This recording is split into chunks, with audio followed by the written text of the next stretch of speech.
এবং মজার কথা, এটা অনেকেই জানে না যে আমি কিন্তু ওনার হাত ধরেই ক্যামেরার সামনে প্রথম দাঁড়িয়েছিলাম। সেটা একটা বিজ্ঞাপন, থিয়েটার দেখতে এসেছিলেন অনেকদা, এবং তারপরে আমাকে অফার করেন, আমাকে বলেন যে তুমি আমার বিজ্ঞাপনে করবে কাজ। আমি বললাম আমি তো ক্যামেরার সামনে কোনোদিন দাঁড়াইনি, কি করতে হবে বলো, সেসব নিয়ে তোমাকে ভাবতে হবে না, তুমি করবে কিনা বলো।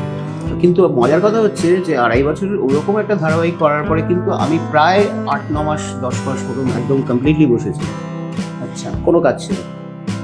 ও আমাকে একবারও বলেনি শুটিং এর কাছে, আমাকে স্ক্রিপ্ট দেওয়া পর্যন্ত দেওয়া হয়, এবং পুরো ইউনিটকে বলে দেওয়া ছিল সুদীপ কিরানো এই ব্যাপারে কেউ কিচ্ছু না বলে, ইনক্লুডিং বোম্বাদা।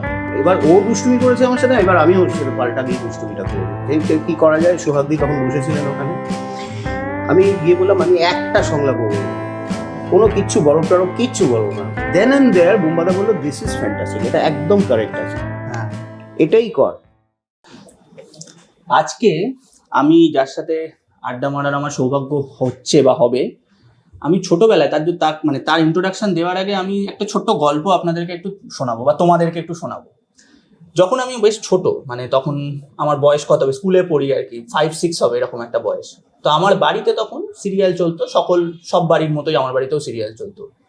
এবার আমার বাড়িতে জেনারেলি সেই সময় যে সিরিয়ালগুলো চলতো সেগুলো একটু সিরিয়াস, একটু সাংসারিক জটিলতা, দাম্পত্য কলহ বা সম্পর্কের সমীকরণ নিয়ে বিভিন্ন সিরিয়াল চলতো, যেরকম চলতো আর কি। তো যা যা হয় ছোটবেলায় একটা বাচ্চা ছেলে, তখন আমার মোটেই সেটা ভালো লাগতো না। তখন আমার বয়স কত হবে, ধরো এই 12-14 বছর বয়স এরকম হবে। তো সেই সময় একটা সিরিয়াল আমার খুব ভাল লাগতো, তার কারণ সিরিয়ালটার মানে মূল ছিল যেটা, সেটা ছিল হচ্ছে হাস্যরস, কমেডি। এবং সেই সিরিয়ালটা সাপ্তাহিকভাবে সিরিয়ালটা চলতো, মানে সপ্তাহে 3 দিন বোধহয় সিরিয়ালটা হতো।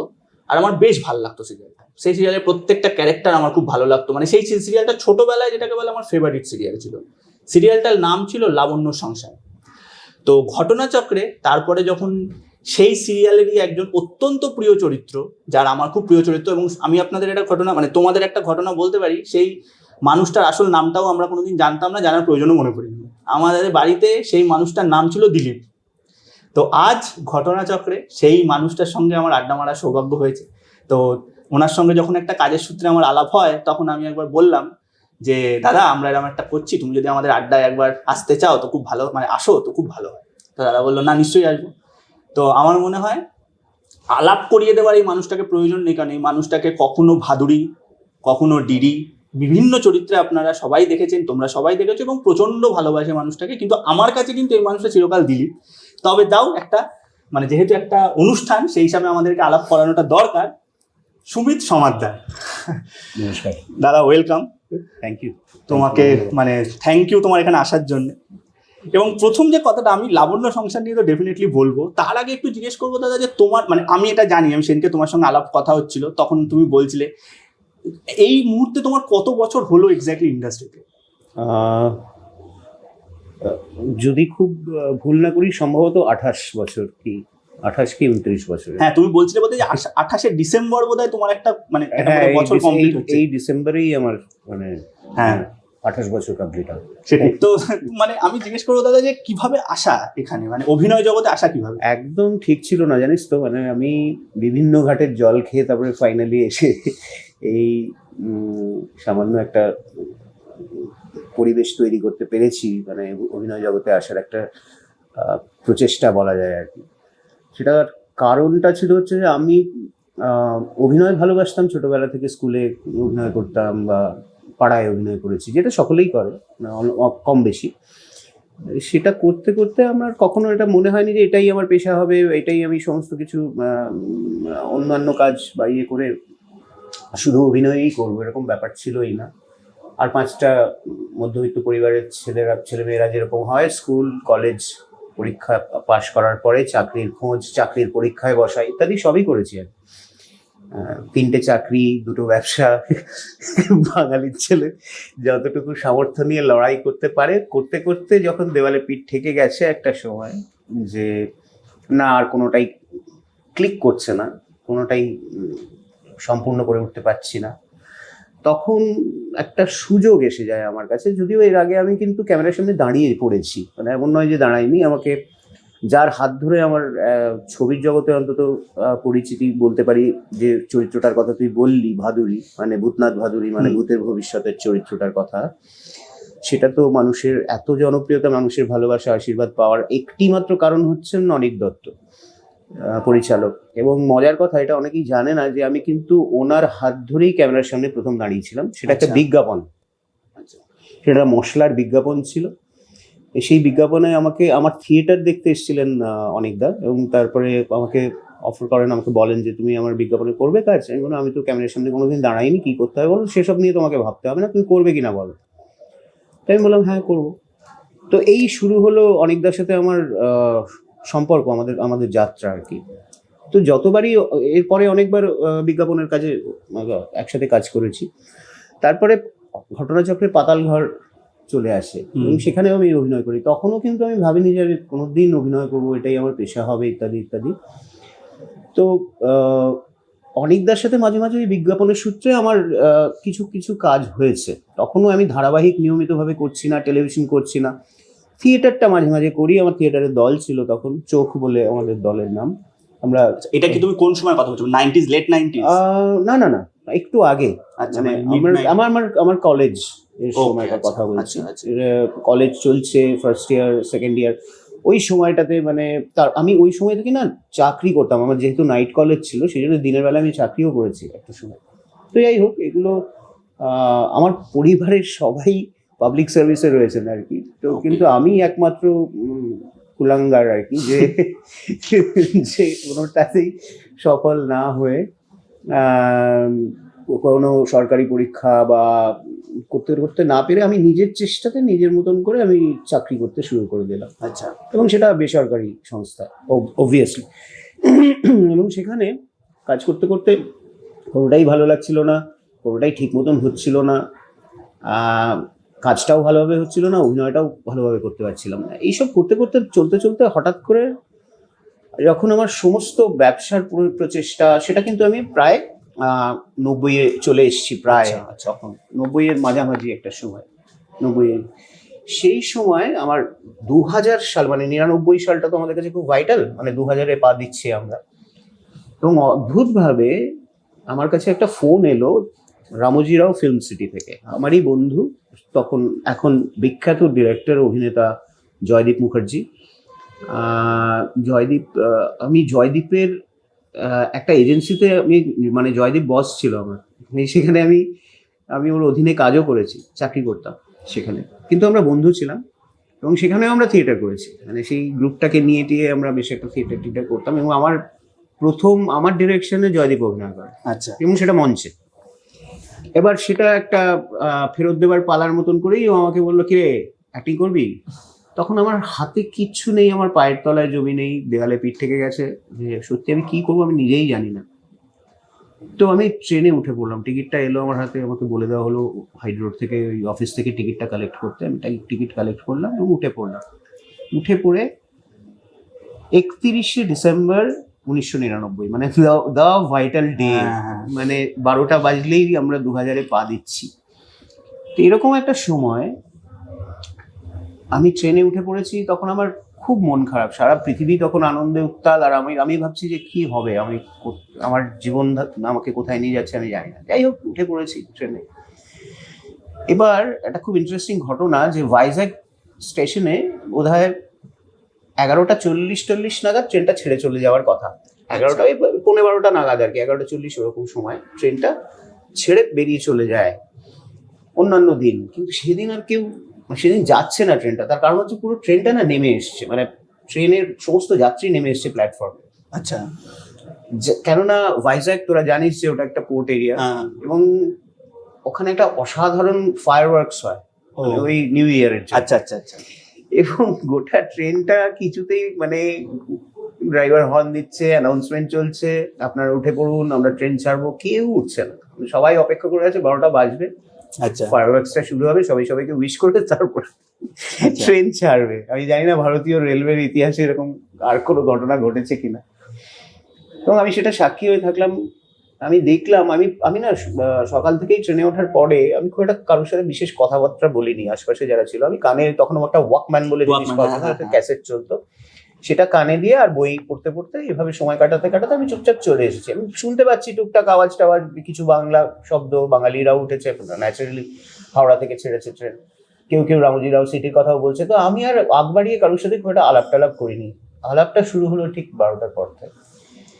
এবার সবাই সবাইকে উইশ করলাম, নানা ভাষা, নানা প্রদেশের মানুষ, যাত্রীরা একে আরেকজনকে উইশ করছে, কেউ কারোর ভাষা জানে না, কেউ কাউকে চেনে না। একটা অদ্ভুত পরিবেশ, মানে গুজবাম্পস, মানে এরকম হয়, এরকম এক একটা মুহূর্ত জীবনে তৈরি হয়ে যায়। আমি সেই মুহূর্তটাকে এখনো স্মরণ করি এই কারণে যে ওই মুহূর্তটা থেকেই বোধহয় আমার এই জীবনটা, যেখানে আজকে আমি দাঁড়িয়ে আছি, এটা শুরু হলো। এবং আমরা সবাই সবাইকে অভ্যর্থনা জানালাম, উইশ করলাম, নতুন বছরের শুভেচ্ছা জানালাম সবাইকে। এবং কেউ কাউকে চিনি না, ন্যাচারালি চিনি না, তো যা হয়। এবং তারপরে ভোঁ পড়লো, ফাইনালি সবাইকে রিকোয়েস্ট করা হলো আপনারা গাড়িতে উঠে পড়ুন। এবং তারপরে ট্রেনটি ছাড়লো 12:10-15 নাগাদ, ছেড়ে বেরিয়ে চলে গেলো। আকাশ তখন মানে আতশবাজিতে রঙিন পুরো আর কি, অসম্ভব সুন্দর একটা মুহূর্ত। যাই হোক, এই আলাপ শুরু হলো যে আমি জানতে পারলাম যে আমার অনেক সহ অভিনেতা অভিনেত্রী বন্ধু আমার সাথে যাচ্ছে। তো আলাপ হতে শুরু করলো তখন, এবং আমরা পরের দিন রামজি রাও সিটিতে পৌঁছে গেলাম। পরের দিন 1 তারিখ ছিল, যেহেতু সেদিনটা ছুটি ছিল। 2 তারিখ অর্থাৎ 2000 সালের জানুয়ারি 2 তারিখে আমার জীবনের প্রথম শট। সেটা হচ্ছে আমাদের একটা পৌরাণিক একটা মাইথোলজিক্যাল ইয়ে ছিল, মা মনসা বলে একটা ধারাবাহিক ছিল, সেখানে আমার প্রথম শট এবং বছরের প্রথম শট সেটা আমাকে দিয়েছে। বাহ, এটা একটা খুব মানে আমার কাছে খুব মেমোরেবল একটা মোমেন্ট। এবং fortunately or unfortunately the first take was okay. And আমি খুব নার্ভাস ছিলাম ন্যাচারালি, যে কি হবে। এবং তারপরে প্রচন্ড রকমের একটা উৎসাহ পেলাম চারিদিক থেকে শটটা হওয়ার পরে। এটা কি বাংলাতে কাজ? বাংলা কাজ ছিল তখন, ইটিভি বাংলা বলা। হ্যাঁ। তো হলো এইরকম ভাবে শুরু হলো এই ধারাবাহিকে আমার পা রাখা। তারপর থেকে ধারাবাহিক, ছবি, এখন ওটিটি, তো এইসব মিলিয়ে মিশিয়ে চলছে। হ্যাঁ, ঠিক আছে, এটা তো একটা ঘটনা। আচ্ছা, আমি তোমাকে একটা প্রশ্ন করবো, যখন তুমি অ্যাড করছো, এটা কি তোমার এই 2000 এর আগেই, মানে এই শর্ট দেওয়ার আগেই কথাগুলো বলছো? সিরিয়ালে যখন ঢুকে গেছো তখন কি তুমি তার আগে থেকে অ্যাড করতে, নাকি সিরিয়াল আসার পর থেকে তোমার অ্যাড? না, আগে থেকেই করছি। আমি তো বললাম যে অনেকদা আমাকে ওই থিয়েটার দেখে আমাকে ওই বিজ্ঞাপনের অফারটা করেন, এবং তারপরে বেশ কয়েকটা অনেকদার সাথেও কাজ করেছি, অন্য জায়গায় কাজ করেছি। ব্ল্যাক ম্যাজিক, যারা পাতাল ঘরের প্রযোজক এবং যারা যে হাউস থেকে ছবিটা হয়েছিল, ব্ল্যাক ম্যাজিক মোশন পিকচার্স, ওদের সোলারিস বলে একটা স্টুডিও ছিল, সেখানে প্রচুর বিজ্ঞাপনের কাজ করেছি আমি, এবং কমার্শিয়াল অভিনয়, কমার্শিয়াল ফিল্মের অভিনয়, ওইগুলো করছিলাম। তখন ধারাবাহিকের কোনো মানে আমি অভিনয় করবোই কিনা আদৌ ঠিক ছিল না, তখন আমি থিয়েটার করছিলাম ভালো লাগার জন্য। হ্যাঁ, মানে আমি তোমাকে এই প্রশ্নটাই করতে চাইছিলাম যে যখন তুমি ধরো অ্যাড করছো বা থিয়েটারটা করছিলে, তখন তোমার কি মনে হচ্ছিল যে এইটাকে প্রফেশন হিসেবে নিতে পারি? না, বিন্দু মাত্র না, আমি একদম নয়। তারপর তাছাড়া আমার মাঝখানে একটা ভীষণ বড় ফেজ গেছে। সঙ্গীত পরিচালক দেবজ্যোতি মিশ্রর সাথে আমি 8 বছর আমি দেবজ্যোতি মিশ্রকে অ্যাসিস্ট করেছি। আচ্ছা। আমার মিউজিক একটা আমার প্যাশন ছিল। আমার একটা দল ছিল অভিলাষা বলে, একটা বাংলা ব্যান্ড, এবং সেই সময় সেই গান লেখা, কম্পোজ করা, সেগুলো আমার একদম প্যাশন, মানে আমার একটা ভালোবাসার জায়গা। আমার বাড়িতে একটু সাংগীতিক পরিবেশ ছিল, আমার দুই দিদি এবং বাবা খুবই ভালো গান গাইতেন। আমাদের সঙ্গীত চর্চা ছিল বাড়িতে একটা। আচ্ছা। এবং বাবার মানে আমার দিদি চিন্ময় লাহিড়ীর ছাত্রী ছিলেন, বনির চিন্ময় লাহিড়ী। তো এবার আমার পরিবেশটা এরকমই ছিল, একটা সাংস্কৃতিক পরিবেশ। তো ডেফিনেটলি আমার বাড়িতে সবসময় পুজোর জামা কেনার থেকে পুজোর শারদীয়া মানে শারদর্ঘের রেকর্ড, গ্রামোফোন রেকর্ড, অথবা আমাদের শারদীয়া ইয়েগুলো, আমাদের ওই পুজো বার্ষিকীগুলো অবশ্যই আসবে। সেই জামা কাপড় হোক না হোক সেটার পরে, আগে ওইগুলো আসবে। তো এই রকমের একটা পরিবেশের মধ্যে দিয়ে বড় হওয়া, তো আমার ভেতরে একটা জার্মিনেট করতো সবসময় আর কি। তো গানটা আমার কাছে একটা প্যাশন ছিল, আমি দল করে ফেলেছি, মিউজিকের সাথে অনেকটা আছি। মিউজিকটাকে বোধহয় আমি তখন এতটাই ভালোবাসতে শুরু করেছিলাম এবং ভাবতেও শুরু করে দিয়েছিলাম যে এবার বোধহয় আমি মিউজিকটাকে প্রফেশন হিসেবে শুরু করবো। যদিও বাড়িতে ক্রমাগত আমাকে বলা হচ্ছে চাকরি করো, এটা করো, ওটা করো, এই পরীক্ষা দাও। আমাকে কমার্স পড়ানো হলো, বললো রাঙা দাদা ব্যাংকে চাকরি পেয়ে গেছে, প্রফেশনারি অফিসার, তুমি কমার্স নিয়ে পড়ো। আদৌ কমার্স নিয়ে পড়ানোর কোনো ইচ্ছেই ছিল না, এবং যথারীতি খুব বাজে রেজাল্ট করেছিলাম। তো যাই হোক, এইসব নানাবিধ চলছিল আর কি। চলতে চলতে তারপরে যে ঘটনাটা তোকে বললাম, যে হঠাৎ করে এখানে আসা, এবং তারপরে এই তো কর্মকাণ্ড চলছে আর কি। তো এইটা ধরো তোমার প্রথম সিরিয়াল তুমি করলে, চললো, তারপরে তুমি মানে ওই রামোজি থেকে কদিনের কাজ ছিল তোমার? ওখানে আমার কাজটা ছিল বেসিক্যালি ধারাবাহিক, তো প্রথম দিকে খুব বেশি চলবে কি চলবে না, চরিত্রটা কতদূর টানবে না, এইসব নিয়ে প্রথম দিকে আমাকে খুব একটা বেশি দিনের জন্য ডাকা হয়নি। প্রথম দিন হয়তো, প্রথমবার হয়তো দিন 5, তারপরে এবার দিন 3, মানে ওখানে গিয়ে করতে? হ্যাঁ, ওখানে গিয়ে করতে হতো তখন। এখানে তখন শুটিং হতো না, পুরোটাই ওখানে হতো। আচ্ছা। তো সেইটা তো আমি করতে করতে দেখলাম না আমার চরিত্রটা অ্যাকসেপ্টেড হলো, এবং চরিত্রটা কিছুদিন চলেছিল, এবং যতদিন ওরা মনে করেছিল সেটা। লাবণ্য হচ্ছে আমার প্রথম ধারাবাহিক, যেটা আমাকে অনেকটা সময় ধরে আমি অনেক মানুষের কাছে পৌঁছতে পেরেছিলাম। অনেকটা সময়, আমরা প্রায় 2.5 বছর এই ধারাবাহিকটা। মানে আমি লাবণ্য সংসার নিয়ে তোমাকে আমি প্রশ্ন করবো, এটা তুমি জানো আমি সেদিন তো আমরা। তার আগে একটা কথা বলে নিই, যে এটা তুই ইন্ট্রোডাকশনের সময় তুই বলছিলি যে এটা সাপ্তাহিক, বোধহয় সপ্তাহে 2-3 দিন। 3 দিন না, একেবারেই না। এটা একেবারে প্রথম দিকে 5 দিন ছিল, তারপরে ওটাকে 7 দিনও করা হয়েছিল, তারপরে আবার ওটাকে 6 দিনে ফিরিয়ে নিয়ে আসা হয়। এক একটা সপ্তাহে এক একটা গল্প চেষ্টা করা হতো, মানে ওটা শেষ করে দেওয়া আর কি, মানে ওটাকে টার্মিনেট করে আবার আরেকটা গল্পে চলে যাওয়া। যদিও এটা দুটো পরিবারের, বাঙাল আর ঘটি পরিবারের একটা মজার সম্পর্কের ধারাবাহিক। তো যাই হোক, এইটা চলছিল আর কি। তারপরে পরবর্তীকালে আরো অন্য দিক থেকে অন্য কিছু কাজের অফার আসতে থাকে।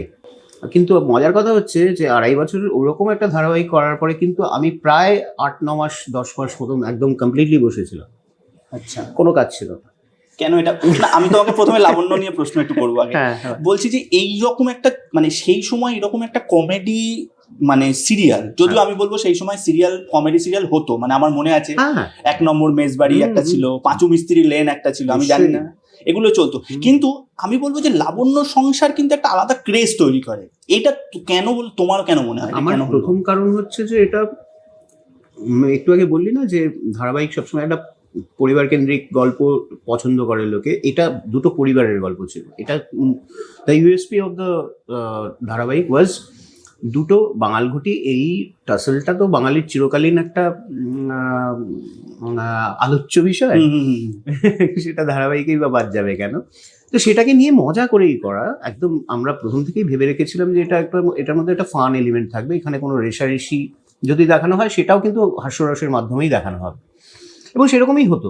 মানে একটা always a cats and dogs টাইপের একটা চলতো দুই পরিবারের মধ্যে। এর সাথে ওর সাথে তার ঝগড়াঝাটি, ভালোবাসা, আবার আদর, আবার সবকিছু মিলিয়ে মিশিয়ে এরকম একটা মজার একটা ধারাবাহিক। এবং ওই প্রত্যেকটা সপ্তাহে একটা করে ইস্যু, একটা করে ঘটনা ঘটছে।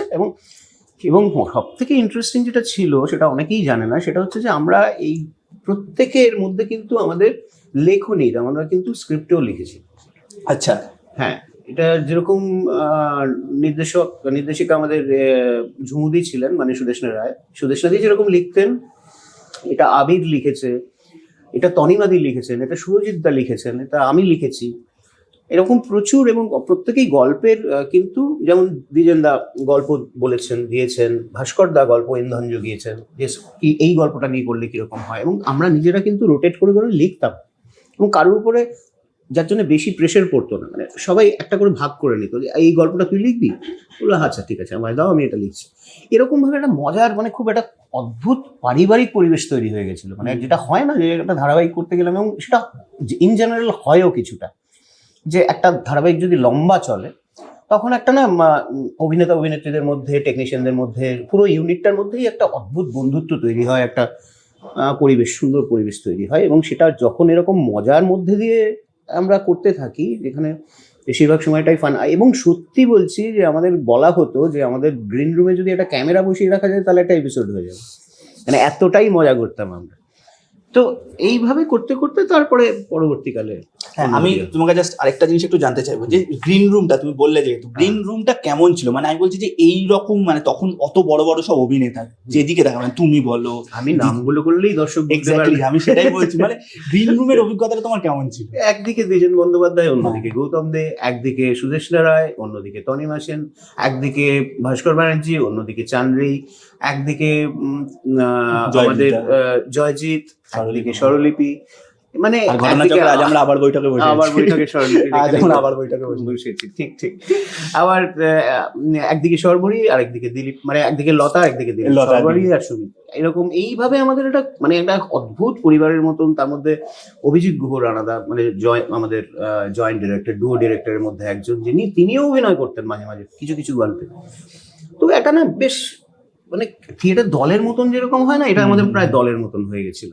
আমরা খুব মানে খুব খুব খুব খুব এনজয় করতে করতে, মজা করতে করতে, ওর পেছনে লাগতে লাগতে, ওর পেছনে লাগতে লাগতে, মজা করতে করতে, ঠাট্টা করতে করতে, একটু রাগ অভিমান, কখনো কখনো গৌতম দা প্রচন্ড রেগে যেতেন, কেননা দ্বিজেন দা অসম্ভব গম্ভীর মুখে ওকে যেভাবে র্যাগিং করতো তাতে কল্পনা করা যায় না, এবং যথারীতি আমরা সেটা ভয়ঙ্কর উপভোগ করতাম। আর গৌতম দা এমনিতেই ফর্সা মানুষ, আর কান টান লাল হয়ে যেত।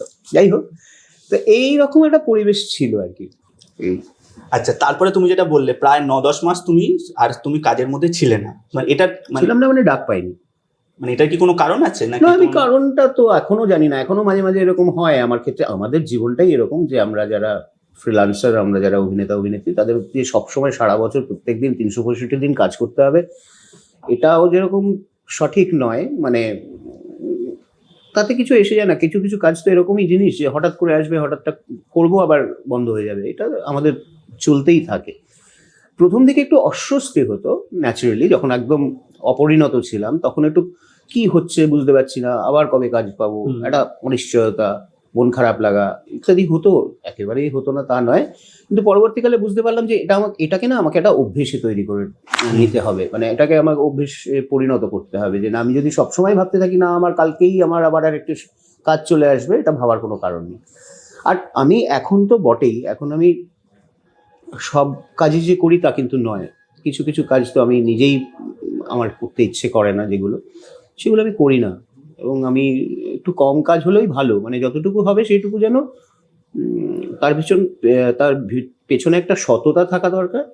আর অনেস্টলি কাজটা করব, সিনসিয়ারলি কাজটা করব, ব্যাস। তারপরে কি হবে সেটার ভবিষ্যৎ কি, লোকের ভালো লাগলো কি লাগলো না, সেটা তারা বলবেন, আমি নয়। আমি বিচার করার কেউ নই। আমার কাজটা আমি যেন মন দিয়ে করতে পারি। তার জন্য যদি একটু গ্যাপ পড়ে তো ভালোই, তো খারাপ কি, আমার তাতে কোনো অসুবিধা নেই। এরপরে যে কাজটার কথা আমার খুব মনে আছে তোমার, বা মানে আমার মনে হয় এটা বাঙালি দর্শকের মনে আছে, একটা কাল্ট ফিল্ম যেটাকে আমরা বলি, সেটা হচ্ছে 22শে শ্রাবণ। এবং 22শে শ্রাবণে মানে তোমার ওইরকম একটা চরিত্র যে মানে লাস্টে যখন এর আগের বার যতবার প্রসেনজিৎ চ্যাটার্জি বলেন কানাই কানাই, কানাই আসে না, এবং লাস্ট বার যখন পরমব্রত রয়েছেন, প্রসেনজিৎ চট্টোপাধ্যায় রয়েছেন, কানাই ফাইনালি এলো। এই যে একটা চরিত্র, আমি এই কথাটা তোমাকে জিজ্ঞেস করবো যে এর আগে অবধি আমার মনে হয় না তুমি খুব একটা কমেডির বাইরে কিছু করেছিলে। তুমি বোধহয় মূলত কমেডি সুযোগ পাইনি। হ্যাঁ, মানে তুমি কমেডি করেছিলে। আমি বলছি যে এই মানে ডিরেক্টর তোমাকে এইরকম একটা চরিত্রে ভাবলেন কি করে? মানে এটা আমি জানি না, হয়তো ডিরেক্টরের পার্সপেক্টিভ তুমি বলবে, বাট আমি বলতে চাইছি যে এইরকম একটা চরিত্র, যে চরিত্রটার মধ্যে হাসি ঠাট্টা কিচ্ছু নেই, মানে ওই আমার মনে আছে বোধহয়, মানে তাও ঠিক কমেডি বলা যায় না, মানে ওই একটা জায়গায় বসে বলছেন যে কে যেন বলেছে ওকে ফোন করেছে, ডাকবে না রবীন্দ্রনাথ ঠাকুর, বলছে রবীন্দ্রনাথ বলেছেন বাবু। তারপরে জানা যাচ্ছে তুমি সব কটা খুন তুমি করছো, তুমি একটা এইরকম একটা চরিত্র, মানে এইটা নিয়ে একটু কিছু বলো 22শে শ্রাবণ নিয়ে। অ্যাকচুয়ালি এটার সমস্ত কৃতিত্ব তো শ্রীজিতের। ও আমাকে ভেবেছিল এই চরিত্রটার জন্য, এবং আমি কৃতজ্ঞ ওর কাছে এটার জন্য, যে আমাকে একটু অন্যরকম। আর প্রত্যেক অভিনেতা অভিনেত্রীর ভেতরেই তো এটা খিদে থাকে যে শুধু এক ধরনের চরিত্র করব কেন, অন্যরকম করব না কেন। তো সেই সুযোগটা আমাকে ওই দিয়েছে, কিন্তু প্রথম এ বিষয়ে কোনো রকম মানে আর কোনো সুযোগও আসেনি, এবং এটাই প্রথম ছিল। তারপরে কিছু চরিত্র আমি এখন করছি, যেগুলো পাচ্ছি, যেগুলো একটু আমি যে গল্পটা আমাকে যেভাবে ভাবা হয় তার থেকে আলাদা। তো সৃজিতের, এবং এটা খুব ইন্টারেস্টিংলি, মানে একটা খুব মজার বিষয়, সেটা দর্শকের জানা উচিত, যে সৃজিত কিন্তু আমাকে কোনোদিনও বলেনি যে আমার চরিত্রটা আসলে কি। মানে শুটিং এর সময় আমাকে ক্ল্যাপ দিয়ে আমাকে প্যাক আপ করে দেওয়া হয়েছে। আচ্ছা, সেটা আমি যতক্ষণ গৌতম দার সাথে ছিলাম, মানে গৌতম দা যে চরিত্রটা করছেন, গৌতম ঘোষ, সেখানে আমি তার পরিচারক, আমার কাজই হচ্ছে তাকে দেখাশুনো করা, ইত্যাদি ইত্যাদি। তো ওই অবধি ঠিক ছিল, ওই অবধি আমি করেছি। আমাকে ওরকমভাবে দেখানো হয়েছে, যতটুকু ফার্স্ট পার্টে দেখানো হয়েছে। করার পরে আমাকে বলা হলো যে আজকে সুমিতের র্যাপ আপ, সো ক্ল্যাপ। সবাই মিলে হাততালি টাততালি দিল। কাঁঠাল বাগানে যতটুকু ওই বস্তির মধ্যে আমার শুটিং ছিল হয়ে গেল। আমি চলে এসেছি, আমার প্যাক আপ হয়ে গেছে। আর দিন 4-5 বাদে হঠাৎ একটা, 5 না, বেশ কিছুদিন বাদে, 7-8 দিন বাদে হঠাৎ আবার একটা ফোন, যেরকম, এই শোন না, তুই কালকে একবার আসতে পারবি, বসু কুটিরে আছি, একটু নর্থে শুটিং করছি, আর তোর সাথে একটু জরুরি দরকার আছে। তো আমি ভেবেছি যে নিশ্চয়ই অন্য কোনো কাজের কথা বলবে, হয়তো অন্য কিছু পরিকল্পনা হচ্ছে। তখন ওর নিয়মিত ছবির একটা এতে গতিতে চলে এসছে না, অটোগ্রাফ এসে গেছে, Autograph বাইশের শ্রাবণ চলছে, পরবর্তী প্রজেক্ট জাতির সর্বদাই পড়ে না, পরে বোধহয় সম্ভবত আমি একটু মনে করতে হবে কোন ছবিটা, আমার মনে নেই। জাতির সারি হবে হয়তো। নেক্সট রিলিজ জাতির আচ্ছা, বেশ বেশ, তাই হবে হয়তো। তো যাই হোক, ও এরকম ভাবে বলতে শুরু করলো যে এরকম আমি একটু কতগুলো পরিকল্পনা আছে, এগুলো বলতো আমাদেরকে। তো আমি ভাবলাম বোধহয় তাই, আমাকে বোধহয় অন্য কোনো একটা কিছুর জন্য ডেকেছে। তো আমি গেলাম। ভাগ্যিস তখনও আমার চুল টুলগুলো খুব বড় হয়ে যায়নি, কারণ আমাকে ট্রিম করতে হয়েছিল, পুরো চেহারা চেঞ্জ করতে হয়েছিল, চুল ছোট করতে হয়েছিল, রোগা হতে হয়েছিল চরিত্রটার জন্য। তখন ছিলামও একটু রোগা, ডেফিনেটলি। তো যাই হোক, আমাকে বললো যে এরকম আজকে না আমি পারছি না, জানিস তো। আমি গিয়ে দেখলাম যে তখন বুম্বাদার শুটিং চলছে, তখন গভীরে যাওয়ার শটটা, মানে শুটিংটা চলছে। আচ্ছা আচ্ছা। তো ওই বাড়িটাতে, হ্যাঁ, ওই যেটা পুরোনো বাড়িটা, যেটাতে লাস্টে খুন হবে, হেরিটেজ বিল্ডিং। হ্যাঁ, এটা অসম্ভব সুন্দর বাড়ি। ওটা তো একদম, হ্যাঁ, ওটা অনেকবারই অনেক জায়গায় দেখানো হয়েছে, কিন্তু ওটা প্রথম দিকে শ্রী জোগাড় করে ওটাকে খুব সুন্দর এক্সপোজ করেছিল। যাই হোক, তো আমি গেলাম, গিয়ে বললো না রে, আমার আজকে খুব ব্যস্ততা, আজকে আমি কিছুতেই ইয়ে করতে পারছি না, তুই কালকে আরেকবার আসবি প্লিজ, রাগ করিস না, হ্যান তা। না না, ঠিক আছে, হতেই পারে, ব্যস্ততা তো রয়েছে, দেখতেই পাচ্ছি সারাক্ষণ ধরে প্রচন্ড চাপ। পরের দিন গেছি, গিয়ে আমাকে বললো তুই একটু ওকে, সুমিতকে বলো একটু। আমি তার আগের দিন গিয়ে আমি শুটিং দেখছিলাম, আমি বললাম আমি এখানে বসতে পারি? বললো হ্যাঁ হ্যাঁ, বস না, আমি শুটিংই দেখছিলাম। বললো যে না না, তুই একটু ভ্যানিটি ভ্যানে গিয়ে বস। আমি গেলাম, ওখানে বসে আছি। হঠাৎ আমার চোখ পড়লো যে আমার যে কস্টিউমটাতে আমি অভিনয় করে এসেছি সেটা ঝোলানো আছে ওখানে। আচ্ছা, কি ব্যাপার, আমি বুঝতে পারলাম না কিছু। তারপরে কিছুক্ষণ বাদে খটাং করে গেটটা খুলে গেল, তিনি এলেন, আমার নির্দেশক শ্রীত মুখার্জি, এসে বললো শোন না, এই পোশাকটা একটু পরে নিবি। আমি বললাম না, হোয়াট নেক্সট। আমার মাথায় তখন আমি বুঝে গেছি যে নিশ্চয়ই ওর কোনো দুষ্টুমি আছে মাথায়। আমি বললাম ব্যাপারটা কি, খোলসা করে বল, তুই যদি না বলিস তাহলে আমি শর্ট দেবো না। কি হয়েছে কি আমাকে বল, আমি পোশাকটা পরবো কেন, কিছু একটা তো আছে মাথায়। তো বলে তুই পরে আয় না, পরে আয়, একটুখানি একটু দরকার আছে, কোনো কথা নেই, কিছু নেই, একটু তোর একটা এন্ট্রি হবে আর এক্সিট হবে। বলে আমার এন্ট্রি এক্সিট তো হয়ে গেছে, র্যাপ আপ হয়ে গেছে, ছবি শেষ, তারপরে আবার কিসের এন্ট্রি? আর এই বাড়িতে আমি করবোটাই বা কি? এখানে বুম্বাদা চরিত্রটা চলছে, প্রবীর চক্রবর্তী চলছে, এখানে আমার কি পার্ট? ও আমাকে একবারও বলেনি, কিন্তু শুটিং এর মাঝখানে আমাকে স্ক্রিপ্ট দেওয়া পর্যন্ত দেওয়া হয়নি, এবং পুরো ইউনিটকে বলে দেওয়া ছিল সুমিতকে জানো এই ব্যাপারে কেউ কিচ্ছু না বলে, ইনক্লুডিং বুম্বাদা, ইনক্লুডিং গৌতম দা, এভরিবডি নিউ অ্যাবাউট ইট, কেউ আমাকে কিচ্ছু বলেনি, এবং এটা প্ল্যান করা ছিল একদম। আমি পরবর্তীকালে শুনেছি যে যারা থ্রিলার তৈরি করেন তারা অলওয়েজ এরকমভাবে কিছু চরিত্রকে মানে সরিয়ে রেখে দেন, তাদেরকে জানতেই দেন না, এবং পরে তাদেরকে রিভিল করেন, যাতে তার মধ্যে কোনো রকম মানে কি বলবো এটাকে, মানে তার মানে একটা বাড়তি আগের থেকে যেন তার মধ্যে কোনো ইয়ে না, যে প্রিটেনশন না থাকে, এরকম একটা ব্যাপার। বললাম আচ্ছা, এই ব্যাপার। বললো হ্যাঁ। উপরে গেলাম, গিয়ে বললো যে এই হুইস্কির ইয়েটা নিয়ে, ট্রেটা নিয়ে ঢুকতে হবে, কানাই বলে ডাকবে, তুই ঢুকবি, ঢুকে গিয়ে যাবি, গিয়ে বলবি বরফ দেবো, বরফটা দিয়ে দেবো, এরকম একটা কিছু সংলাপ। তারপরে ও পরম দিকে তাকাবে, তুই তাকিয়ে ট্রেটা দিয়ে চলে যাবি। এবার যেটা হয়, একটা অভিনেতা সত্তা তখন এরকম একটা, আমি তো বুঝতে পারছি যে কি কর্মকাণ্ডটা ও ভেবে ফেলেছে, তখন তোমার মাথায় ডিটেকটিভের ব্যাপারটা চলে এসেছে। এবার আমার মাথায় একটা মানে, এবার ও দুষ্টুমি করেছে আমার সাথে, এবার আমি ওর সাথে পাল্টা দিয়ে দুষ্টুমিটা করবো, কি করা যায়। সোহাগদি তখন বসেছিলেন ওখানে। আমি গিয়ে বললাম আমি একটা সংলাপও বলবো না, কোনো কিচ্ছু বরফ টরফ কিচ্ছু বলবো না। আমি বললো কেন, তাহলে তুই কি করবি? আমি ট্রেটা রাখবো, আমি পরমের দিকে তাকাবো, হাসবো, বেরিয়ে যাবো। আচ্ছা, মানে এটা তো আপনার পুরোটা তোমার মস্তিষ্ক প্রসূত। হ্যাঁ, ওই শটের ডিজাইনিংটা ওই সময় ওর একরকম প্ল্যানিং ছিল, আমার প্ল্যানিংটা এরকম ছিল, এবং দেন অ্যান্ড দেয়ার বুম্বাদা বললো দিস ইজ ফ্যান্টাস্টিক, এটা একদম কারেক্ট আছে, হ্যাঁ এটাই কর, ওকে দিয়ে কোনো সংলাপ বলাস না এখানে। এবং আমি বললাম আমি কোনো বুম্বাদা, আমি সংলাপ বলতে চাইছি না। এবং দেন অ্যান্ড দেয়ার শ্রমিক আমাদের যে ডিওপি, ও শটটাকে বদলে ফেললো। আগে ছিল একটা ট্রলি শট, আসছি, রাখছি, ট্রেটা রেখে দিয়ে আমি বেরিয়ে চলে যাচ্ছি ওদিকে। এই যে ওর দিকে তাকাচ্ছি, তুই দেখবি ও শটটা কেটে উল্টো দিকে লো অ্যাঙ্গেলে চলে গেছে। দেখবি পরমকে প্রেফারেন্সে রেখে মানে আমাকে প্রেফারেন্সে রেখে, পরমকে সাজেশনে রেখে একটা লো অ্যাঙ্গেল শট, এই তাকাচ্ছি আর আমি আমার বিড়িটা কানে গজে আছে, দেখবি আমার একটা মাথা চুল করা আছে এরকম করে, স্পাইন চিলিং একটা হাসি, ওইটা দিয়ে আমি বেরিয়ে যাব। আচ্ছা, মানে ওকে আর কিভাবে ভয় দেখানো যায়, এর থেকে ভালো আর ভয় দেখানো যেতে পারে না। সুতরাং এটা ছিল হচ্ছে planning, and finally I think it worked. তার মানে মোটামুটি যারা আমরা 22শে শ্রাবণ দেখেছি, আমরা যতক্ষণ জানতাম না যে কে কানাই, অরিজিনাল কানাই জানতাম না কে কানাই, আমিও জানতাম না। এইটা হচ্ছে কথা। তারপরে আরেকটা ছবিটা মাঝখানে তো ডেফিনেটলি তুমি অনেকগুলো কাজ করেছো দাদা, কিন্তু একটা যেটা ছবি আমার মনে হয় আরেকটা মাইলস্টোন যেটা বাংলা মানে সিনেমার জগতে ডেফিনেটলি, সেটা তো ভূতের ভবিষ্যৎ। এবং এই মুহূর্তে যারা দর্শকরা আমাদের এই পডকাস্টটা শুনছো, তারা দেখতে পাচ্ছ পেছনে একটা ছবি রয়েছে সত্যজিৎ রায়ের, সেই বিখ্যাত জয় বা ফেলুনাথের ছবি। এবং যে মানুষটার ছবির কথা বলবো, সেই মানুষটা যে সত্যজিৎ রায়ের, তো সবসময় তিনি বলেনি তিনি সত্যজিৎ রায়ের কত বড় ভক্ত। ভূতের ভবিষ্যৎ, ভূতের ভবিষ্যতে এরকম একটা চরিত্র, মানে আবারও আমি এটার মধ্যে তোমার একটা বাঙাল কথা হবে, কিন্তু আমি শুধু সেগুলোতে যাচ্ছি না, আমি বলছি যে এইরকম একটা চরিত্র কতটা মানে মানে আমি বলবো যে এটাকে আমি কিভাবে এক্সপ্লেন করবো, মানে এক একটা সময়কে ধরা, একটা জমিদার সময়, তারপরে একটা ওই উদ্বাস্তুদের একটা যে সমস্যা, এই প্রত্যেকটা জিনিসকে সেই সময় তুলে আনা। কারণ এই নিয়ে আমরা ছবি আগেও দেখেছি, উদ্বাস্তুদের নিয়ে সমস্যা বা জমিদারদের একটা যে মানে তাদের যে ডাকাতের আক্রমণ বা জমিদারি প্রথা যে জিনিসটা, মানে ইংরেজদের আমল, ব্রিটিশ আমল, এই সবগুলো, কিন্তু এই সবগুলোকে ছোট ছোট ছোট ছোট ক্যানভাসে এনে একটা অদ্ভুত সুন্দর একটা যেটাকে বলে ককটেল, এই বিষয়টা নিয়ে কি বলবে এবং তোমার চরিত্রটা কিভাবে এলো?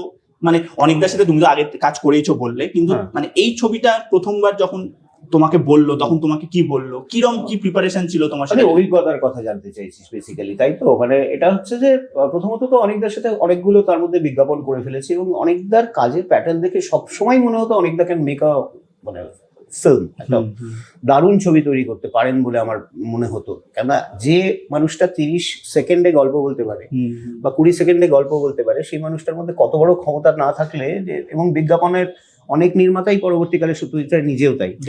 তো এই জিনিসটা অনেকদার মধ্যে ছিল, এবং আমরা সবসময়ই বলতাম অনেকদা কবে ছবি করবে, কবে ছবি করবে। অনেকদা মুচকি মুচকি হাসতো আর হেসে বলতাম দাঁড়াও না, তৈরি হচ্ছে একটা দারুণ কিছু তৈরি হচ্ছে, তোমার জন্য একটা দারুণ পার্ট ভেবেছি আমি, জানো। মাঝে মাঝেই বলতেন এরকম, দেখা হতো তখন বলতেন এরকম, ঠিক আছে হবে হয়তো কোনো কিছু। তারপরে যথারীতি ডাক পড়লো আমার, এই ছবিটা তৈরি হচ্ছে শুনলাম, এরকম একটা ভূতের ভবিষ্যৎ বলে একটা ছবি তৈরি হচ্ছে। তখন বোধহয় টাইটেলটা বোধহয় তখনও ঠিক করেননি অনেকদা, যাই হোক, মানে মোটামুটি আমাদের ডাকলেন, ডেকে বললেন তোমার এই চরিত্র, এই গল্পটা এরকম অমুক তসুক, আমাদের সবাইকে ডেকে, অনেকদার প্যাটার্নটা হচ্ছে সবাইকে ডেকে ব্রিফ করা, একসাথে গল্পটা বলে দেওয়া, তারপরে প্রত্যেকটা অংশ কিন্তু আলাদা করে রিহার্সাল করা, হ্যাঁ, থিয়েটারের রিহার্সালের মতো। মানে আমাদের যে সমস্ত সিকোয়েন্সগুলো তোরা দেখেছিস, সেগুলো আমরা অসংখ্যবার অনেকদার বাড়িতে বসে রিহার্সাল করেছি। আচ্ছা, আমার, স্বস্তিকার, প্রদীপদার খাজা খা, ওই সিকোয়েন্সটা ছাদের উপরে, বা অন্যান্য সিকোয়েন্সগুলো, এবং প্রচুর ছোট ছোট ছোট ছোট জায়গা যেগুলো আমাদেরকে কিন্তু বারবার রিহার্সাল করতে হচ্ছে। যাই হোক, তো এইভাবেই এটা অনেকদার পদ্ধতি, অনেকদা এইভাবেই উনি এগোন। আমার কিন্তু প্রথমে ভূতনাথ করার কথা ছিল না।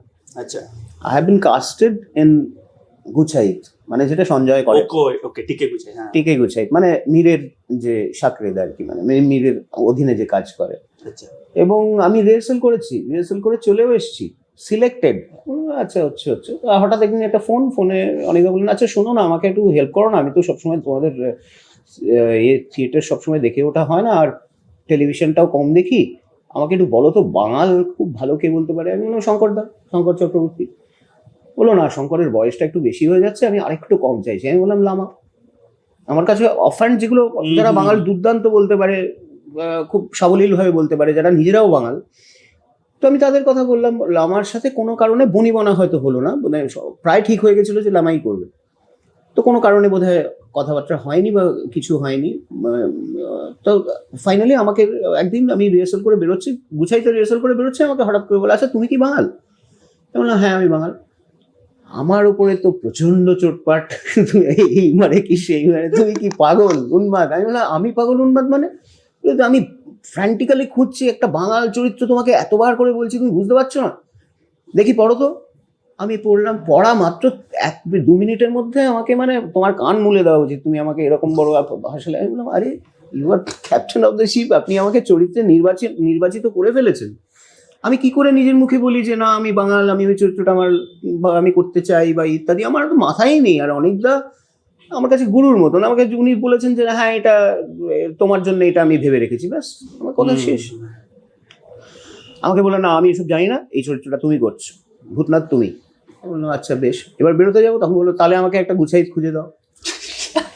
আমি বললাম কি তো মহা ফাপড়ে পড়েছি, এখন আমি কি আপনার কাস্টিং ডিরেক্টর, আপনি আমাকে থেকে থেকে এরকম ভাবে র্যাগ করছেন, র্যাগিং। তো বললো না আমার ওসব জানি না, আমাকে একটা ভালো জোগাড় করে দাও। আমিও খুঁজছি, চলছে নানান রকম করতে করতে, তারপরে সঞ্জয়কে অনেকদা খুঁজে পান। কি অসাধারণ অভিনয় করেছে সঞ্জয়, তারপরে তো সঞ্জয় বিখ্যাত হয়ে গেছে। এবং প্রত্যেকটা চরিত্রই যারা তার আগে হয়তো কখনো কোনো ধারাবাহিকে কাজ করেনি, যাদের মুখ কেউ চেনে না, তাদেরকে একেবারে সরাসরি বড় বড় পর্দায় নিয়ে চলে আসা। এই যে তখনকার দিনে বোধহয় ডিরেক্টর এরকমই ছিলেন যে তারা দেখে বা তারা তাদের মধ্যে থেকে বার করে নিয়ে আসতে পারতেন। অনেকটা সেরকমই একজন মানুষ হবে। প্রত্যেকটা কাস্টিং যদি তুই খুব ভালো করে খেয়াল করিস, দেখবি 1 মিনিটের জন্য প্রমোদ প্রধান কেউ কোনোদিন ভুলতে পারবে না। জাস্ট 1 মিনিট কি 1.5 মিনিটের এক্সপোজার ছিল। আর অত বড় মাপের অভিনেতা খরাজ মুখার্জি, তাকে শুধু ওইটুকু ব্যবহার করা, এবং কি অসাধারণ একটা ব্যাপার, কল্পনা করা যায় না। এবং আরেকটা সারপ্রাইজ, এটা না বললে অসমাপ্ত থেকে যায়। আপনারা যারা এতদিন ধরে খরাজদার ওই অভিনয়টা দেখে এসছেন না, ওই গলাটা কিন্তু খরাজদার নিজের নয়। আচ্ছা, গলাটা অনেক দত্ত। তাই নাকি? ইয়েস। ও ওই পুরো ওই সিনেমায় পুরো ফরাজদার গলাটা যে পুরোটা মানুষটা সারা পৃথিবীর লোকের ডাবিং করে বেড়ায়, তার গলাটা অনেকদার পছন্দ হয়নি। তো হচ্ছে কিন্তু হচ্ছে না গোছের করতে করতে তখন খরাজদার পারমিশন নিয়েই অনেকদা বলেন যে আমি খরাজ, আমি একবার নিজে করতে চাই, তুমি কি তুমি যদি আমাকে পারমিশন। বলে পারমিশন কি বলছো, অনেকদা করো, তুমি যা চাইছো সেটাই হবে। তারপরে যেটা হয়েছে সেটা তো ইতিহাস। ওকে, এটা কিন্তু সত্যি, এটা আমি জানতাম না। এটা কিন্তু এটা আমাদের কাছে কুইজ ছিল না। আমাকে একদিন ছবি রিলিজ হয়ে যাওয়ার পরে যখন ছবি সাকসেসফুল হয়ে গেছে, তখন প্রায় সপ্তাহখানেক দেড়েক বাদে বললো আচ্ছা তুমি খরাজের অংশটা দেখেছো? আমি বলি বহুবার, ভালো লাগছে তো দেখবে, মানে 7-8 বার দেখে ফেলেছি ততক্ষণে। মানে আমি তো বিভিন্ন হলে যাচ্ছি এবং পাগলের মতন ছবিটা দেখছি, কেননা প্রথম দিকে তো আমাদের ছবিটা অ্যাকসেপ্টেড ছিল না। আমরা তো মানে প্রায় নখ খেয়ে ফেলেছি সমস্ত হাতে, যে এত ভালো একটা ছবি কি লোকে দেখছে না কেন, কি বৃত্তান্ত। তারপরে যেটা হয় আর কি, ওয়ার্ড অফ মাউথ, ফাইনালি ছবিটা করে যায়।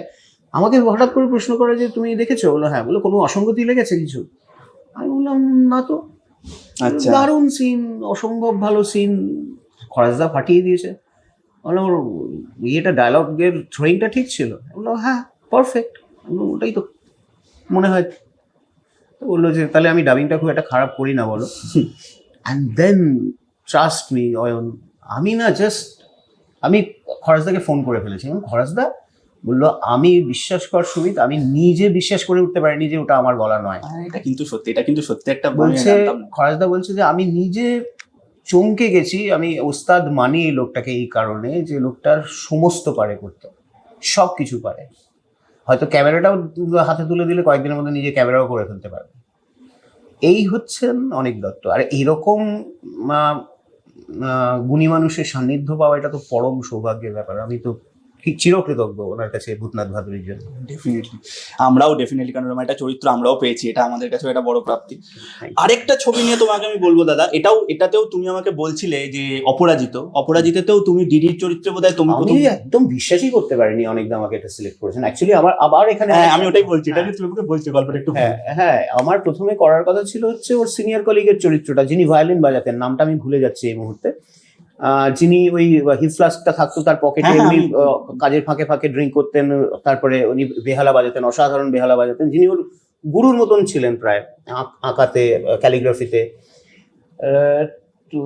Commercial আর্টে, what ever, graphics. মানে গ্রাফিক্সটা তো তখন ওইভাবে আসেনি, গ্রাফিটি এসছে, মানে উনি নিজের হাতে তৈরি করা জিনিসটা আর কি। সেই রকম জিনিসটা হতে হতে আমাকে রিহার্সাল হয়ে গেছে, ওটা নিয়ে আমার অডিশন হয়ে গেছে, আমার চরিত্র সিলেকশন হয়ে গেছে। আমাকে বলেছে আচ্ছা তুমি এটা করো। হঠাৎ একদিন ফোন, এই 2-3 দিন বাদে ফোন, আচ্ছা শোনো আমি একটা ছবি পাঠাচ্ছি তোমাকে, ভদ্রলোকের লুকটা এরকম হবে, আর এই চরিত্রটার নাম হচ্ছে ডিডি, আমি আমার বাবার কাছে শুনেছিলাম এই ঘটনাটা, যে এখানে যে ডাব্লিউ থমসনে যেখানে চাকরি করতেন উনি, সেখানকার বস যিনি প্রথম ওকে বলেন যে তোমাকে এই আমাটির ভেপুর কভার ডিজাইন কভারটা করতে হবে।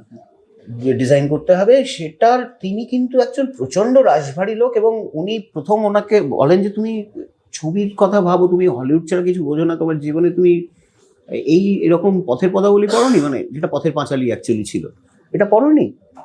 তো এই যে শুরুয়াত হয় ওখান থেকে, এবং উনি একজন রাশভারী লোক, চেহারাটা দেখলেই বোঝা যায়। যে ছবিটা পাঠিয়েছিলেন আমার কাছে, উনিও প্রায় সেই ছবি বিশ্বাসের মতন চেহারা, একজন ভদ্রলোকের এরকম দেখতে ছিলেন ডিডি।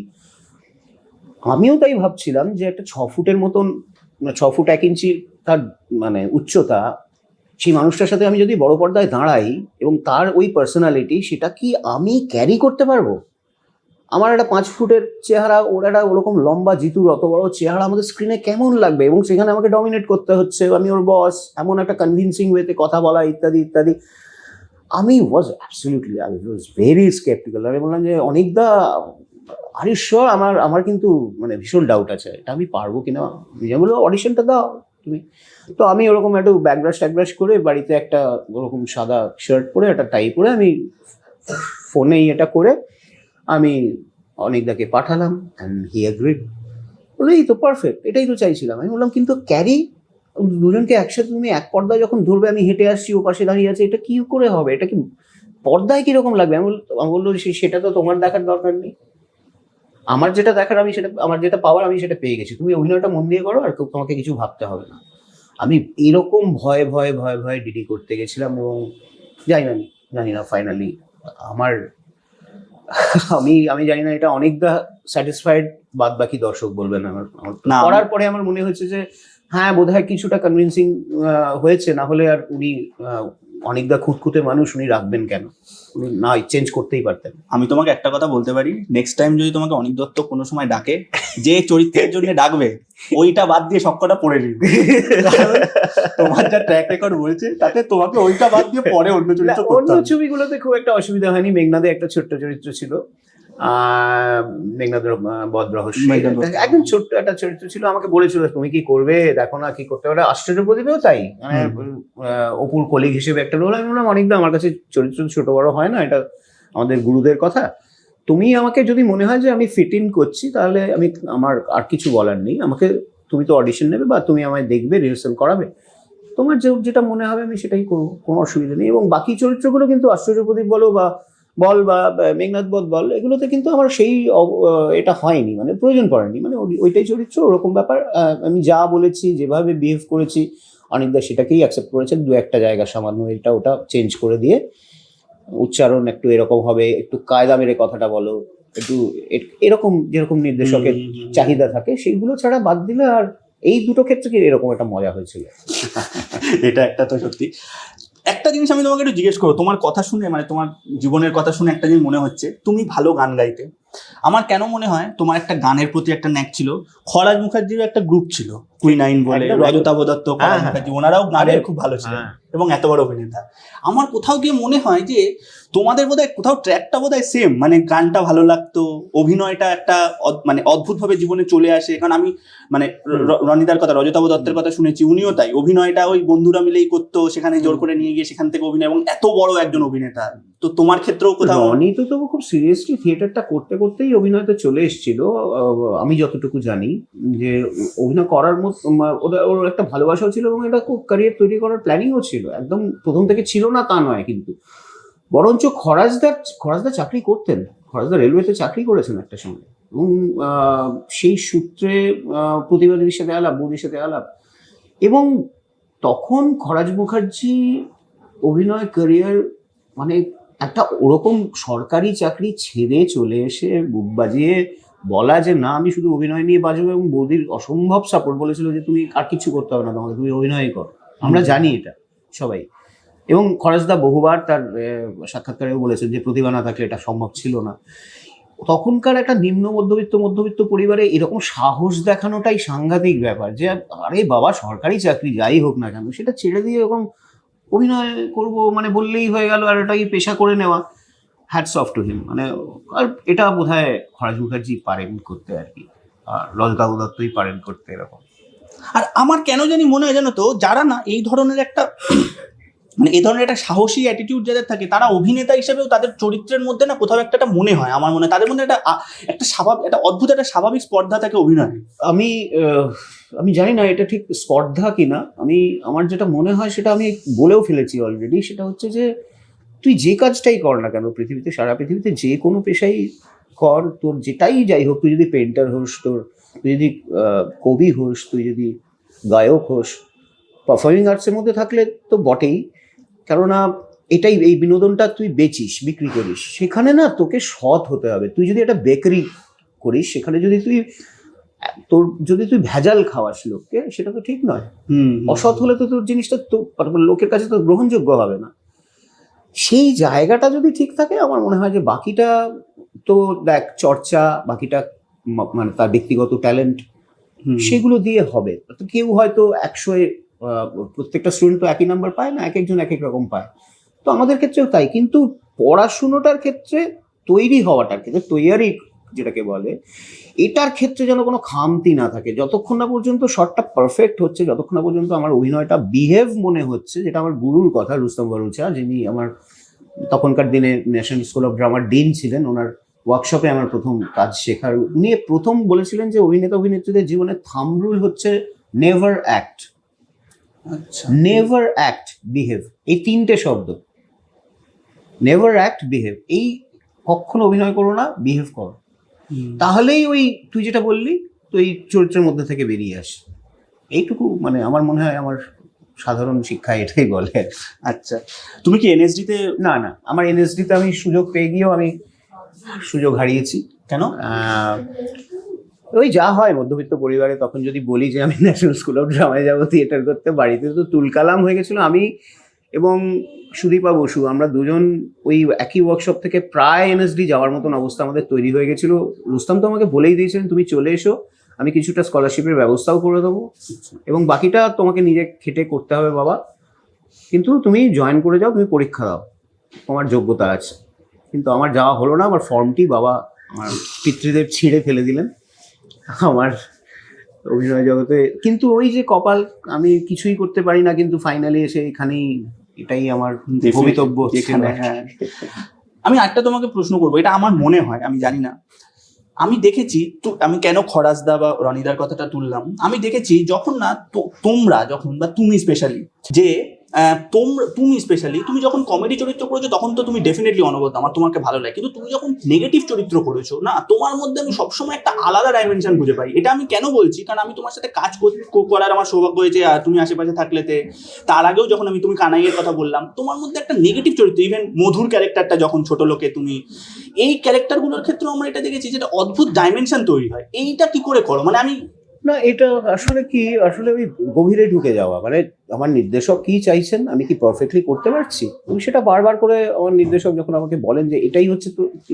আমি চাইছি তোমার কাছ থেকে, আমি সেটার কাছাকাছি পৌঁছবার চেষ্টা করি, এবং সেটা আমার ভেতরে ভেতরে জার্মিনেট করতে থাকে, যে চরিত্রটা কি এইভাবে কথা বলবে, চরিত্রটা কি এরকম দেখতে হবে, চরিত্রটা কি এরকম ভাবে বিহেভ করবে। নির্দেশক যখনই সেটাকে সাপোর্ট করেন, বলেন যে হ্যাঁ এটা ঠিক আছে, তখন আমি সেটাই করি। তার বাইরে আর কিছু নয়, কিন্তু ওই মানে একটা সততা আর কি, তুমি যে চরিত্রটা করছো সেটা বিহেভ করতে পারছো কিনা, বুঝতে, এটা দরকার। আর আমি একটা জিনিস জানতে যাবো, তুমি যখন বলছিলে যে ওই সময়টা, যে 8-10 মাসের টাইমটা, এই সময়গুলো যখন একটু ডাউন যায়, অভিনেতা হিসেবে নিজেকে কোপ করো কি করে? একদম পড়াশুনো, বই পড়তে ভালোবাসি, বই পড়া উচিত আমাদের, একটা পড়াশুনো পাঠের মধ্যে থাকতে পারলে সব থেকে ভালো হয়। আর দেখা তো বটেই, দেখা শোনা সবটাই, গান শুনি, ছবি দেখি, এক্সিবিশনে যাই, পেন্টিং দেখি, সবটাই মানে এগুলো চর্চার মধ্যে রাখতে হয়, এই কারণে তার মধ্যে ওই রংটা খুঁজে পাওয়া যায়, মানে ওটার মধ্যে দিয়ে একটা এক্সারসাইজ চলতে থাকে বলে আমার মনে হয়, ওটা আমার ল্যাবরেটরি। বুঝতে পেরেছি। সৃজিত মুখার্জি ডিরেক্টর হিসেবে কেমন অভিজ্ঞতা? আমার বন্ধু ভালো, নির্দেশক ভালো, নম্বর দেওয়ার কথা বললে এটা দর্শকের উপরে ছেড়ে দেবো। আমি নম্বর দেওয়ার এই গল্পেই আমি যাই না, কারণ আমি ডেফিনেটলি সৃজিত মুখার্জি একরকম মানুষ, অন্য ডিরেক্টর একরকম। আমি জাস্ট তোমাকে জিজ্ঞেস করছি। আর আরেকটা শেষ প্রশ্ন করবো, অনিক দত্ত কেমন মানুষ হিসেবে বা ডিরেক্টর হিসেবে কেমন? কোনো প্রশ্নই ওঠে না, কেন উনি যে ছবিটা উপহার দিয়ে ফেলেছেন, এবং আগামীকাল দিনেও উনি যেভাবে ছবি দেবেন, আশা করা যায় যে সেটা বাঙালির কাছে সম্পদ হয়ে থাকবে। সুতরাং এই মানুষটা সম্পর্কে আমার বলার ধৃষ্টতা, আমি কিছু বলতে পারবো না। আমি শুধু এইটুকুই বলতে পারি যে আমি ওনাকে গুরু মানি, আমার গুরুস্থানীয় লোক, এবং কৃতজ্ঞ ওনার কাছে, উনি যেভাবে আমাকে নির্দেশনা করেছেন, আমার চরিত্রগুলোকে আমাকে কাস্ট করেছেন তার জন্য। আর আমরা ভীষণভাবে প্রার্থনা করি অনিকদা যেন মানে সুস্থ থাকুন, দীর্ঘজীবী হন, আর বাংলাকে, বাঙালি দর্শককে, বাংলা সিনেমাকে অনেক ভালো ভালো ছবি উপহার দিন। তোমাকে আমরা নেক্সট আবার কবে দেখতে পাচ্ছি, কোথায় দেখতে পাচ্ছি? এক্ষুনি সামনে আসছে ক্রিসমাসে আমার কাবুলিওয়ালা, সুমন ঘোষের ছবি। আর এর মধ্যে কাজ চলছে, আমি অ্যানিমেশনে বাচ্চাদের জন্য ভয়েস করছি, গুলটে মামা বলে একটা সিরিজ চলছে আমার। আচ্ছা আচ্ছা। আমার ভয়েসও করতে খুব ভালো লাগে, তো আমি ওটা করছি, ওটা প্যারালালি চলছে। মীরের সাথে আমি কিছু কাজ করছি, গপ্প মীরের থেকে, আচ্ছা আচ্ছা। অডিও স্টোরি, যেটা তোদেরও পডকাস্টের একটা পার্ট। তো আমার মনে হয় এইসব মিলিয়ে মিশিয়ে আমার দিব্যি সময়টা কেটে যাচ্ছে, ভালোই আছে। অনেক ধন্যবাদ থ্যাংক ইউ আসার জন্য। Thank you. আজকে কথা বলছিলাম, আড্ডা মারছিলাম অভিনেতা সুমিত সমাদ্দারের সঙ্গে। আই হোপ আজকের এপিসোডটা তোমাদের ভালো লাগলো। যদি ভালো লাগে তাহলে একটু লাইক করে দেবেন, আর বন্ধুদের মধ্যে শেয়ার করে আমাদের চ্যানেলটি সাবস্ক্রাইব করবেন, এবং আমাদের আরো কন্টেন্টের জন্য আমাদের সঙ্গে থাকুন। দেখা হবে আবার পরের কোনো একটা এপিসোডে। সবাই খুব ভালো থাকবেন। Thank you. নমস্কার। খাঁটি বাঙালির পরিচয় তার চিরাচরিত কিছু অভ্যেসে। গরম চা, গোল হয়ে বসে আড্ডা, আর দেদার গল্পগুজব।